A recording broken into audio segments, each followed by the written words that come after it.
श्री शिवाय नमस्तुभ्यम। दर्शकों, विमला दुबे भक्ति चैनल में आप सभी का बहुत बहुत स्वागत है, अभिनंदन है। तो जानिए क्या है प्रदोष व्रत का जो महत्व, ये गुरु भगवान जी बता रहे हैं। और प्रदोष व्रत का क्या विधि है, ये भी गुरु भगवान जी हमें बता रहे हैं। तो आप लोग ध्यान से सुनिए और वीडियो को फुल वॉच कीजिए। जो नए न्यू हो चैनल में, चैनल को सब्सक्राइब करें, लाइक कमेंट जरूर कर दें, बेल आइकन दबाना आप लोग बिल्कुल ना भूलें। तो गुरु भगवान जी हमें क्या बता रहे हैं वो आप लोग ध्यान से सुनिए और उनके बताए हुए उपाय को आप ज़रूर कीजिएगा। मैं प्रतिदिन नए विषय पे वीडियो लाती हूँ ताकि हमारे जो दर्शक हैं वो हमारे वीडियो को जानकर कुछ सीख सकें, कुछ जान सकें। तो आगे सुनिए गुरु भगवान हमें क्या बता रहे हैं, ध्यान से सुनिए।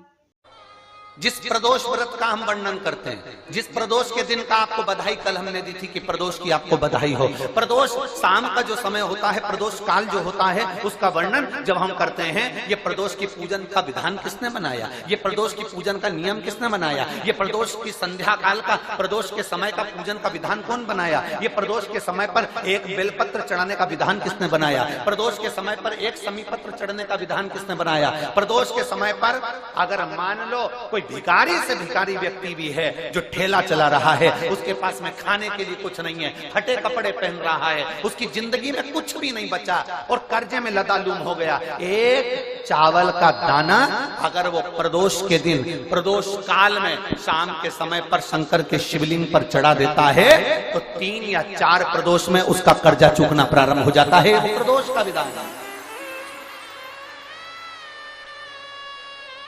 इतना ये प्रदोष का वर्णन करा किसने, इतना प्रदोष की महत्वता बताई किसने, कौन करे इतना वर्णन। अगर प्रदोष की महत्वता बताने वाला कोई है, इसीलिए मेरे शंकर भगवान माता सती को लेकर कुंभज ऋषि के यहाँ, अगस्त ऋषि के यहाँ कथा सुनने के लिए गए थे, क्योंकि उनके बराबर कोई शंकर के महत्व को बता नहीं सकता और प्रदोष के महत्व को नहीं बता सकता। सती मैया को प्रदोष का महत्व बताने के लिए शंकर सती जी को लेकर कुंभज बाबा के यहाँ गए थे, अगस्त ऋषि के, प्रदोष के महत्व को तो जानो सती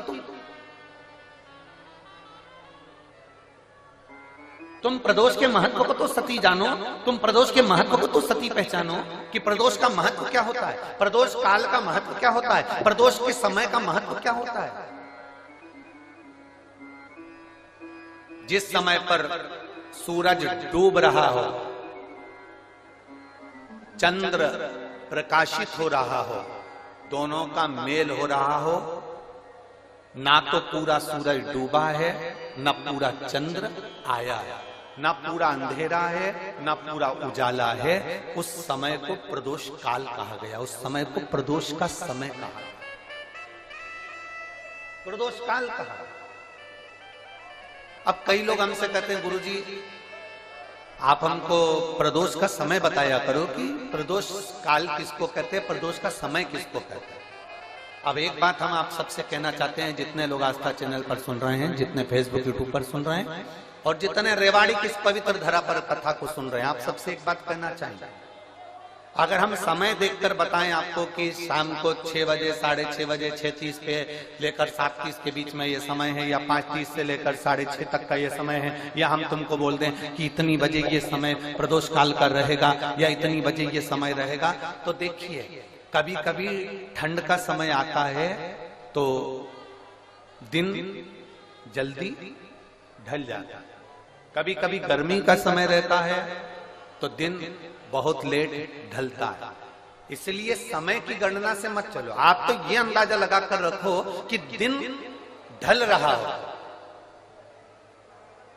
अंधेरा होना शुरू हो रहा, सूरज डूब रहा हो, चंद्र प्रकाशित हो रहा हो, अंधेरा अपना काम कर रहा है, सूरज ढलता जा रहा है, दिन कम होते चले जा रहा है और अंधेरा थोड़ा बढ़ते चले जा रहा है। इन दोनों का जो मिलन का समय हो, अब वो कितनी भी बजे, आप तो बस उसके मिलन का समय निकाल लो, वही समय प्रदोष काल कहलाता है, वही समय।